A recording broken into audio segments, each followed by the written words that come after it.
not as I would say not as big of a threat when it comes to the late game like a Kassadin, because Kassadin has that mobility, able to go around, able to flank around and deal the damage to the backline. But the difference when it comes to a Vladimir is that he can come in, ghost in, or even flash in with the pool as well and deal massive amounts of AoE damage as well. So kind of a different flavor to the Kassadin, but has that same effect when it comes to the late game, a huge damage threat to the squishies of EDG.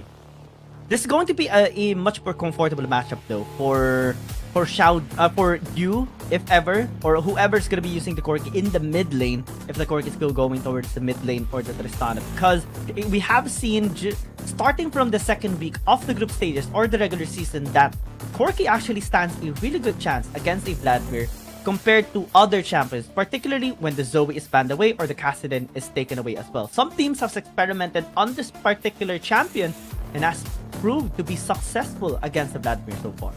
So far, I like the adjustment coming in from EDG. Just the two different champs that are picking into this matchup, the Aatrox and the Nautilus. Nautilus provides a bit more of that aggression, has a bit more tools to be able to just force fights, and pairing that with a Hecarim and Aatrox as well. But on the other side of the map, for KBG, they put the Taunt now on the Shen. So instead of an assassin, he will now be supplementing the mid lane run 9 with the Shen, and just imagining a Vladimir with a huge Shen shield, just gonna be very scary proposition on the side of EDG. Yeah, and to top that off as well, Shen helping the Vladimir, and also Shen against double ADCs. The shield and the anti-auto attack buff definitely is going to be very helpful for Keep Best Gaming later on. Even the auto attack of the Aatrox, or blocking the auto attack of the Aatrox, can be very useful as well to negate as much damage from EDG, because their draft right now is very suitable for late game scaling. They lacked a little bit on that side during game number 1. That's why they adjusted this time around for game number 2. Let's see. This is going to be proved to be very effective for EDG against Keep Best Gaming as they attempt to tie up the score here in this game 2. It's going to be very crucial. They need to take a bit of that momentum back on their side and get another chance in this series, because if KBG gets that 2-0, they just need 2 more wins and they'll be able to qualify.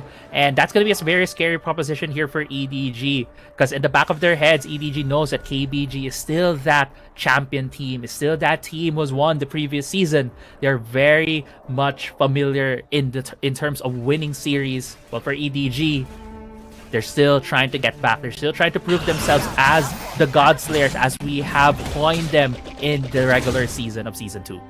Yeah, looks like it's going to be Tristan again in the mid lane, similar to game number 1, alone battling against Andra 9, proving to be quite effective. In the early game, half of the HP of Andra 9 has been chipped down already, especially because of the explosive charge, or the status charge of the Tristana. Shama though dealt massive damage a while ago in that game number 1.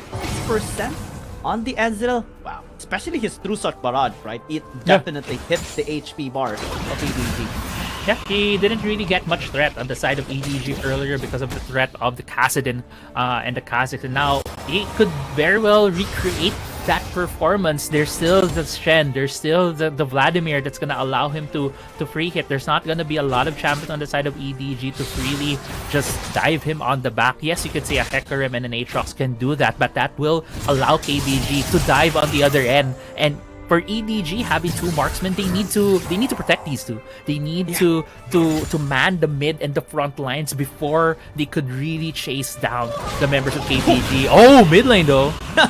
Such confidence for alone. And the 9 does have the blood pool though, so it's gonna be fine. Just denying some of that damage in exchange for 20% of his current HP. And just talking back on your topic a while ago with regards to the front line of EDG, I think this time it's going to be much more solid on their side because Aatrox has crowd controls and sustain. Hecarim does as well, and the Nautilus, of course, has a lot of crowd control and sustain as well because of his shield. And that way, they're very capable in suppressing the members of Keep Best Gaming. It's up to KBG in picking their moments again, in which they did beautifully in that game 1. Exactly. So EDG, if KBG will be like okay, we're just gonna we're gonna wait for EDG to create plays, and we're just gonna counter them. If KBG is gonna sit back again here in game 2, EDG needs to force the issue in KBG. And we are seeing that now. We're seeing so many different things in the early game. Small hasn't converted to anything big right now for EDG, but they're starting things out. Langley with that early rotation in the mid lane, forcing the issue on Unran, and even just alone jumping in confidently on that Tristana, not even minding where the jungler was, is already a good sign in terms of for EDG just having a different mindset coming into this game too. Yeah, setups as well for the Rift Herald is much better this time around for EDG. We see one plate already, or almost one plate taken down already in the mid lane of Keepless Gaming Tower. Bottom lane, it is too that they have acquired though on the side of Keepless Gaming. Do you? In a bad spot this time around. Everything gonna be thrown out onto quick charge and the flash as well onto the shadow after the spawn, and that's gonna be first blood. Adamline flashing in though, getting the punish. 1-for-1 trade so far here, and Keepless Gaming will not let go of a fight without them taking anything. Yeah, KBG traded out the kill on their support. They did give up first blood, but that was a jungle in exchange. So in a way, in terms of the map state, KBG did get a bit of an advantage, but first blood gold did go to the side of EDG. But now we're heading into the first part of the rotations that we usually see here when we get to that 5-minute mark. KBG putting their bot lane into the mid lane. Before that, we're heading to this replay right here where it's just EDG with a good rotation here from 0711, able to catch out the Ornn as he was low. But KBG with a great answer as well, using the Stand United to buy time to be able for them to get that pincer in the bot side and get an exchange kill for their Ornn. Yeah, and it's something that it's underrated though that we have to really talk about, especially in competitive play. The damage of his Shen is sometimes ignored, but it shouldn't be ignored, especially against tanks, because in that replay a while ago, we saw the damage towards 0711. He actually dealt 3 to 4 bars of his health just with his stun and his 3 auto attacks because of his first kill, and that actually allowed Andronine to get the final kill or get the gold there in the bottom lane, as he did invest his flash as well to take the kill down. And EDG has to be more cautious in how KBG is going to be answering them in a team fight, or else they're just going to be experiencing the same thing that they did in game number 1. Yeah, Vladimir getting the kill as well, as you mentioned. Having that gold infusion will really accelerate his build. But now in the 5-minute mark, Yu on this Corki already has the package. EDG is focusing down this dragon, and if there's any indication we saw in the previous game, KBG would be willing to give this up because there is that package threat coming in from the Corki. Yeah, this is interesting. EDG changing, putting things up, getting the dragon immediately. KBG not getting a good setup for a double objective since we do have the Shen. Intercept as well gonna be there, but no seal whatsoever. Gonna be secured there by Xiao Jiang. He did commit on the World Ender though, just trying to stall out the taking there of the RH and not be successful, but good attempt. Yeah. EDG, knowing that they have a bit of that strength in the early game, right? Stalling out both objectives, especially in the Herald, as you mentioned, World Ender being used by Xiao Zhang. But now, since both objectives are out of the way, Herald was secured by KBG. We'll now be waiting on where KBG would want to put down that Herald. Most of the time, we do see it being brought down on mid lane to be able to give more openings on the map. It will enable KBG to be able to put down wards into the river, as well as the entrances of the jungle of EDG if they take down the mid lane turret. But they also have options on the side lanes. They could put it down on the bot side of the map because we saw earlier they had a bit of an advantage. They were able to chip down the turret there as well. Yeah, and it's very different compared to game number 1 as well, right? Because EDG was able to unlock mid lane and top lane because they did secure the R8, although it was a little bit later compared to the time that Platon secured Dragon.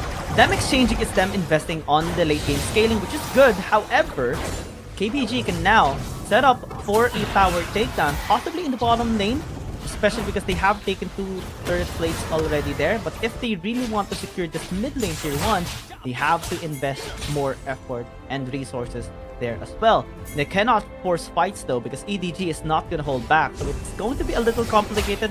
Looks like the former is going to be executed instead. Yeah, good call. They will be taking the bot lane turret, just an immediate gold infusion for them. I believe the 750 gold actually went to Xiaoma because he was the one closest to the turret there. So a lot of gold infusion as well on the Ezreal since this game has been fairly even, this Ezreal's just been able to farm. I do expect when they hit the 10 to 11 minute mark, they'll be able to get both the Muramana and the Triforce, which are such a huge damage spike for the Ezreal. At around that time, if KBG does decide to go for a fight against EDG, this Ezreal is just going to deal a lot of damage, especially if he's able to hit the back line of EDG. Yeah, big responsibility for Shama later on to be able to deal the damage towards EDG, because Anran surely is going to have a bit of a hard time just because of the amount of crowd control that EDG possesses, plus the Buster Shot from the Tristana is going to be problematic. He has to time his burst really well, and his flash as well is going to be so important because that's the only time that he's going to be able to get the instantaneous burst from the Tides of Blood. And when he uses the Blood Pool, surely it's going to be just for the disengage and space as well to be provided. Yuyu though will not have any space to disengage. Does have the charge, will be able to escape. You as well gets protected by the top because of that stand united, and Langi gonna be taken down already. Raptor alone is immediately deleted. You are able to stall for so long, survive for so long. Xiaojiang won't be able to get anything, keep escaping, get everything. Yeah, KBG with a great engage right there, having a triple knockup. Xiaojiang in a bit of danger as well. The dive gonna be commenced. Xiaojiang flashing away, but it's not gonna be effective. KBG gets everyone. 4 kills. Oh, yeah, a trade. Yeah, trade actually. The tower dealing a bit too much damage onto Vladimir in the end. It's a 4-4-1 in favor of KBG. And they're also having free time right now on the top side turret. KG will be able to secure this as well. If early on it felt like EDG was able to stabilize the game with their double marksman composition, and they're able to do these early game aggressive plays.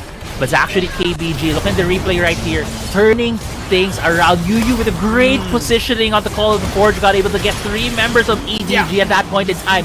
It was over for EDG. KBG just cleaning up the scraps at this point, and I felt like Xiaojiang should have walked away. He was thinking of defending the turret, but in the end he gave up his life to defend the turret. It still went down, but he's got Anran 9 in exchange. It was a masterclass of a trap setup by Yuyu. He basically baited the members of EDG to commit, baited the jump, and by the time that Alone jumped in front of him, it was already too late. The Stand item was already used, and the Thon immediately flashed in as well to secure the Thon and the crowd control towards the Tristana, and that basically provided them the win, the team fight. This time around, they're going to be trying to secure the second dragon. I don't think EDG is going to be capable enough to fight this through. The package as well has been wasted. This gaming is gonna retain that way against EDG. Evo play gonna be used, and Anran actually not getting the red buff, but will try to get the other members of EDG. Already Alone is taken out. A punishment again for this overextension. Yeah, what a punish from KBG, spotting out the Tristana in the red buff, and they were able to take her down as she tried to escape from the jungle of KBG. I also like how Anran 9 did not secure the red buff right there. Alone trying to burst it down, but it's still 82 HP on that red buff, and that's KBG. So bad. Getting the kill. Yeah, it's such a... honestly, not a great play coming in from EDG there, but you could see a bit of that desperation coming in from the players, trying to get a bit more territory, trying to get just a bit more resources from the side of the map of KBG. Something that I am kind of observing on the side of EDG right now, it's as if we're seeing a bit of a change or a swap with the playstyle here of EDG and FPX, especially to compare the performance of FPX yesterday. They were the ones who were calm, collected, and also just very strategic and meticulous in every strategy that they have laid out. Execution as well has been top-notch, and they did not give any sort of throws within the whole series. Right now, we're seeing a lot of mistakes on the side of EDG, and every single mistake has been capitalized and punished by KBG, and that is not a good sign here for EDG. Exactly. It's only game 2 for now for EDG. They still have a lot of time to clean things up. But for now, we are nearing that 12-minute mark. Baron is up. That is another bit objective on the map. And if EDG is able to challenge this away from KBG, if they were able to get this objective, they can just turn things around. Yuyu getting the charge, 0-7-11, taking a lot of damage actually, especially coming in from Xiaoma. That's again the power of the Ezreal. This is why KBG keeps on getting the Ezreal in the first rotation picks, because Shama is just able to fully utilize this pick right now. Mid lane trying to be taken down here by EDG, but so far being prevented. The Call of the Force God can be thrown out here towards 0711. The pawn as well, trying to close the distance. Will be prevented. World Ender has been used actually here by Xiao Zhang. And that's not going to be a good time here for EDG for the next fight. Yeah. Xiao Zhang using that World Ender a bit defensively because for KBG, they wanted to take down the jungler. They wanted to take 0-7-11 down, but there's a big fight here in mid lane. Yeah, Andran taking the damage. Half HP already, has to fall back. EDG as well going to be calling it off.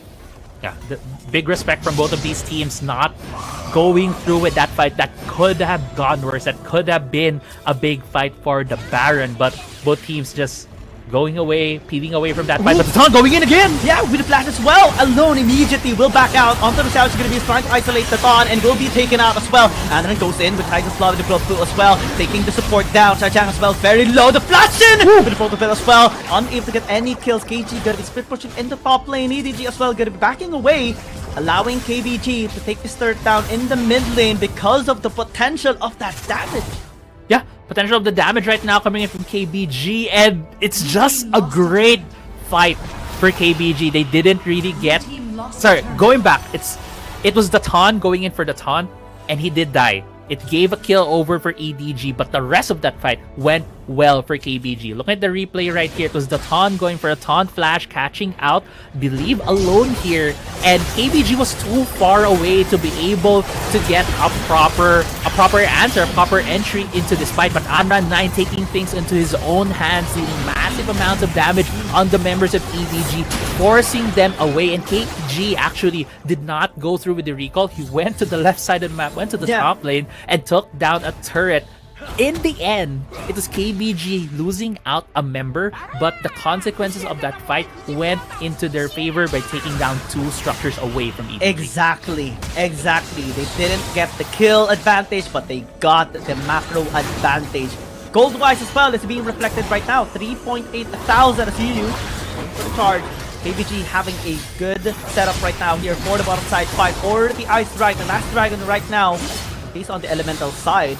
Elder Dragon is going to be spawning up later on after 3.5 minutes. And EDG is going to be in a bad spot this time around. They're trying to take this turret down into the mid lane, but so far they have been unsuccessful. Langi going in, very risky. It's going to be taking lots of damage and has to go back for now.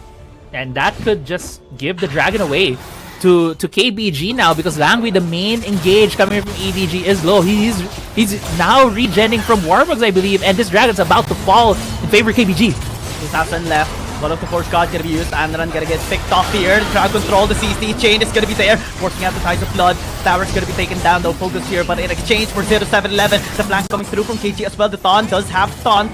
Will try to go in, gets the CC chain here onto the members of EDG. 2 people taken out already. KBG now going towards the top side river after taking the dragon. Double objectives right now is going to be attempted by Keep Gaming.